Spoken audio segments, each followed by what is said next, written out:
pedimos a dignidade das mismas e pedimos que non se hunda o sistema público de pensións para os de hoxe e para os que veñen. E iso ten unhas consecuencias que levou a este goberno a ter que dar pasos querendo darnos un caramelo e tomarnos por tontos a todos os ciudadanos. Nosotros non estamos aquí solamente polas nosas pensións. Estamos por crear unhas condicións dignas á clase traballadora deste país, que nos han secuestrado as nosas condicións de vida, con traballos en precario, con unhas reformas laborales sucesivas que nos levaron a esta situación.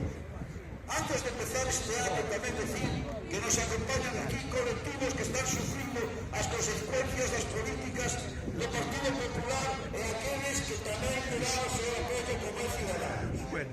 Esos colectivos que nos acompañan hoxe aquí tendrán a palabra antes que nadie para que se podan expresar e decirnos o que lles pasa. Son os colectivos de xusticia que levan moitos días na rúa para conseguir un servicio público de calidade para dar aos cidadáns, que tamén teñen as ramificacións non solamente o tema salarial, que tamén está por debaixo da media de España dos compañeros de xusticia, sino tamén porque falta medios na xusticia, porque se retraen cartos a darnos servicios aos ciudadanos.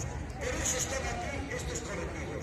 Tamén falará o colectivo da Marcha Mundial de Mulleres e máis o sindicato de estudiantes que apoian nosas reivindicacións. Teño que facer un recordo para os compañeiros e un pediría un aplauso para eles, como é Sanxán, que é miembro desta plataforma e hoxe ha sido ingresado